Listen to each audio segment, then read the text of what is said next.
Bom, hoje eu irei falar um pouco mais sobre os direitos coletivos, que causam tanta confusão na nossa cabeça. Falando em sentido genérico, os direitos coletivos são aqueles direitos transindividuais que superam a esfera do indivíduo e são atribuídos a toda a coletividade ou a determinado grupo de pessoas. Então, quando falamos em direito coletivo, a gente tem três subespécies: o direito difuso, o direito coletivo em sentido estrito e os direitos individuais homogêneos. Os direitos difusos se referem a um grupo de pessoas indeterminadas na quais não existe um vínculo jurídico entre elas, mas elas possuem a conexão substancial fática, ou seja, existe um elo comum entre os lesados que comungam o mesmo interesse difuso. Um exemplo disso é a proteção da comunidade indígena. As pessoas que fazem parte daquela relação, elas estão relacionadas por uma relação fática. Outro exemplo disso é o direito da criança e do adolescente. Todos eles estão protegidos pelo estatuto. A gente não consegue identificar quem são, mas todos estão protegidos.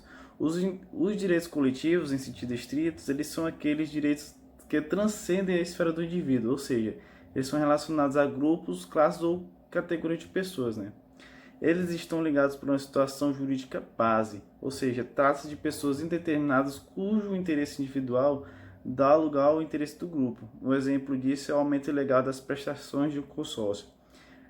Várias pessoas são titulares de um consórcio. Quando esse consórcio tem um reajuste, esse reajuste vai afetar todos do consórcio.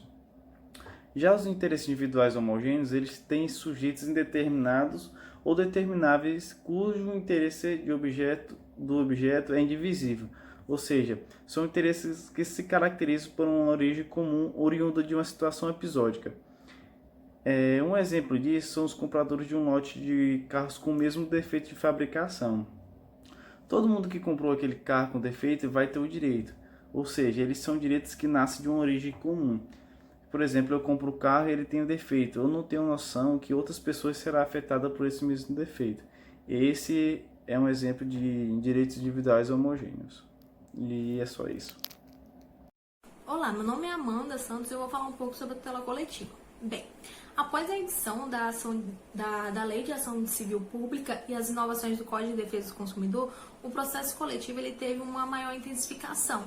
Bem, por quê? O processo civil coletivo ele rege sobre os direitos coletivos lato sensu. Ele vem ganhando uma força, uma grande aplicação na doutrina, por terem como objetivo principal a proteção de direitos e interesses que eles transcendem o direito de só um indivíduo. No conceito de direito coletivo lato sensu, ele ocorre uma subdivisão, que são divididos em três etapas, que são os direitos difusos, os direitos coletivos stricto sensu e os direitos individuais homogêneos. Esses direitos eles são elencados no artigo 81 do CDC e eles foram mencionados anteriormente pelo Jonas, que ele explicou detalhadamente cada um. E vale lembrar que os direitos coletivos em stricto sensu, ou sentido estrito, eles são direitos transindividuais de natureza indivisível. Sendo assim, são interesses que transcendem a esfera do indivíduo. Ou seja, ele é relacionado a grupos, a classes ou a categorias de pessoas ligadas por uma situação jurídica base, entendeu? É a mesma forma dos empregados que são ligados ao chefe, à empresa, no caso. É um exemplo que a gente pode usar nesse caso. No artigo 82 do CDC, ele trata sobre a legitimidade para propor tal ação. Quem pode propor esse tipo de ação? Bem, vamos dar uma olhada, No artigo 82, ele trata o Ministério Público, a União, os estados, os municípios, o Distrito Federal, as entidades e órgãos da administração pública que são destinadas à defesa desses interesses, e as associações legalmente constituídas há pelo menos um ano que também defendem esse tipo de interesse, de direitos.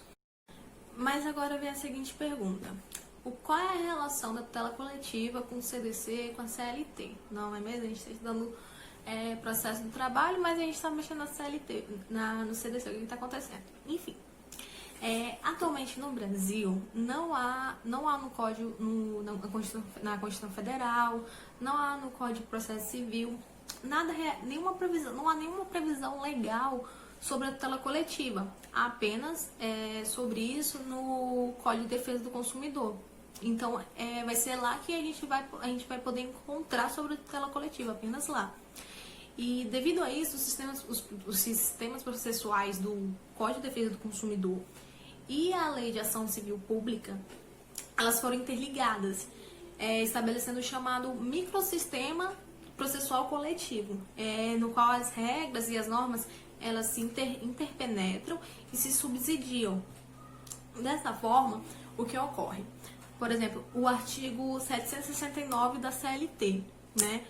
Ele diz o seguinte: nos casos omissos, o direito processual comum será fonte subsidiária do direito processual do trabalho, exceto daquilo em que for incompatível com as normas deste título. Então, nesse caso, a CLT ela menciona que poderá ser utilizado o direito processual comum. No caso, o direito processual comum que vai ser utilizado nesse caso aqui vai ser o artigo 81, o artigo 81 e seguinte do CDC. Porque na CLT não há previsão legal sobre a tutela coletiva. Então a gente vai ter que usar o chamado microsistema processual coletivo, que a gente vai poder encontrar só no CDC e só na LACP. Meu nome é Rafaela Cristina e agora eu vou falar sobre a ação civil pública. A ação civil pública recebe essa denominação não porque o Ministério Público pode promovê-la, já que existem outros legitimados legalmente autorizados para tal, mas sim em razão da sua relevância social, dos interesses protegidos por esta. A Constituição Federal de 1988, em seu artigo 129, inciso 3, a erigiu a instrumento processual constitucional, além de promover alterações estruturais nas funções do Ministério Público, remodelando-o na defesa dos direitos coletivos de terceira dimensão. Assim, o Ministério Público induz o Estado a cumprir suas responsabilidades políticas na concretização do Pacto Constitucional, da mesma maneira que o faz em relação às empresas e empregadores privados. Já quanto ao objeto da ação civil pública, o artigo 83 da Lei Complementar 75 de 1993, que é a Lei Orgânica do Ministério Público da União, estabeleceu as atribuições do Ministério Público do Trabalho junto aos órgãos da Justiça do Trabalho. Entre eles, o inciso 3 desse artigo prevê a atribuição de promover a ação civil pública para a defesa dos interesses coletivos, quando desrespeitados os direitos sociais constitucionalmente garantidos. Portanto, objetiva a proteção dos interesses transindividuais, que são aqueles difusos, coletivos e individuais homogêneos. Inclusive, inclui-se os interesses dos consumidores, a defesa desses interesses, conforme o artigo 81 e seguintes do Código de Defesa do Consumidor. Já no que se refere à natureza jurídica da ação civil pública, esta consiste em uma ação de conhecimento de natureza constitutiva e declaratória, sendo um dos principais instrumentos da tutela jurisdicional coletiva, ao lado da ação civil coletiva, para a proteção dos direitos e interesses transindividuais no âmbito das relações de trabalho. A ação civil pública ela pode ter por objeto a condenação em dinheiro ou o cumprimento de obrigação de fazer ou não fazer. Como exemplo de uma obrigação de fazer, eu posso citar a obrigação de conceder a todos os empregadores um descanso semanal remunerado de 24 horas consecutivas. Assim como também posso citar a obrigação de conceder intervalo de no mínimo 11 horas consecutivas entre as jornadas de trabalho. Por fim, quanto à competência funcional territorial da ação civil pública na órbita da Justiça do Trabalho, de acordo com o artigo 2º da Lei 7.347 de 1985, as ações serão propostas no foro do local onde ocorreu o dano, cujo juízo terá competência funcional para processar e julgar a causa, assim como também se tornará prevento para aquela causa em questão.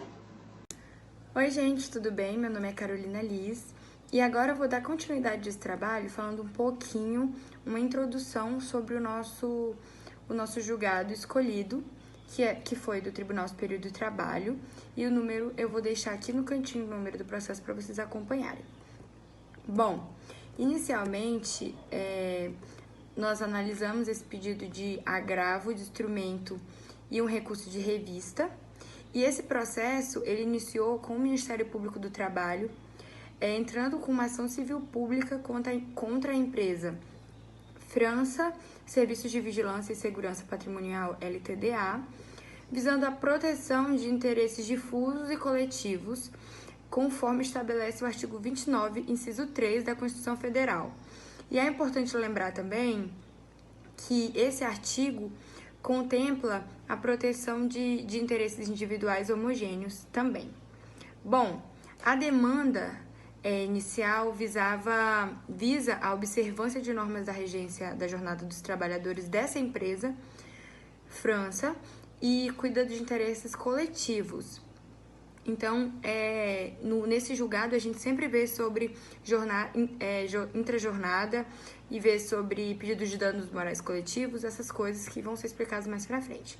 Bom, a empresa França, Serviço de Vigilância e Segurança LTDA, interpôs um agravo de instrumento, alegando a ilegitimidade ativa do Ministério Público, ou seja, ele não tem legitimidade para interpor essa ação por esses trabalhadores.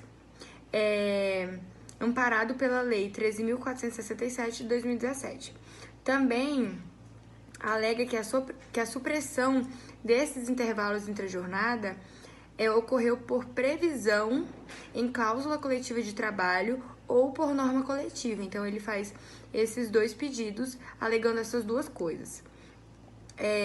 E a reparação por danos morais coletivos e antecipação de tutela, que foi dado pelo juízo que prolatou a sentença, e ele entra também com esse recurso de revista, onde ele alega a reparação por danos coletivos, ou seja, que a configuração desse dano não ocorreu, então que essa reparação por danos morais, a empresa faz jus porque não deveria ter sido dado, não deveria ter sido dado procedência a esse pedido de danos morais.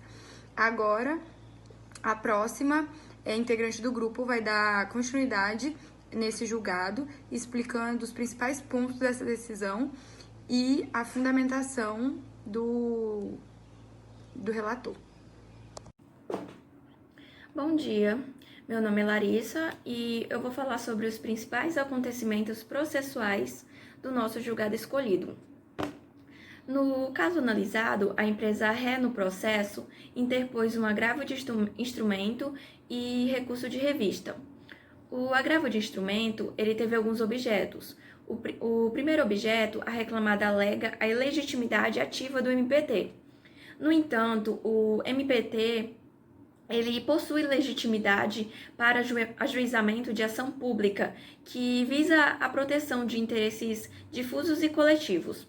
Então, o MPT pode entrar com ação que atingir a coletividade de determinados trabalhadores e também de interesses individuais homogêneos. O caso analisado, ele versa em relação ao intervalo de tempo intrajornada, e isto, assim, enquadra na categoria dos direitos ou interesses coletivos. Dessa forma, o acórdão regional afastou a preliminar de ilegitimidade ativa da MPT, tendo em vista que a empresa estava descumprindo normas trabalhistas relativas à jornada de trabalho de seus empregados. Dessa forma, em relação a esse ponto, foi negado o provimento. Em relação ao intervalo intrajornada, o TRT entende que em qualquer trabalho contínuo, a duração não ultrapasse 6 horas e que deve ser concedido ao empregado um intervalo para repouso ou alimentação de no mínimo 1 hora, que, salvo previsão em acordo ou convenção coletiva, não poderá ultrapassar 2 horas. Então, o Tribunal de Origem, ele entendeu que a supressão total do intervalo entre a jornada por instrumento coletivo, ele é inderrogável pelas partes. Dessa forma, foi negado o provimento em relação a isso.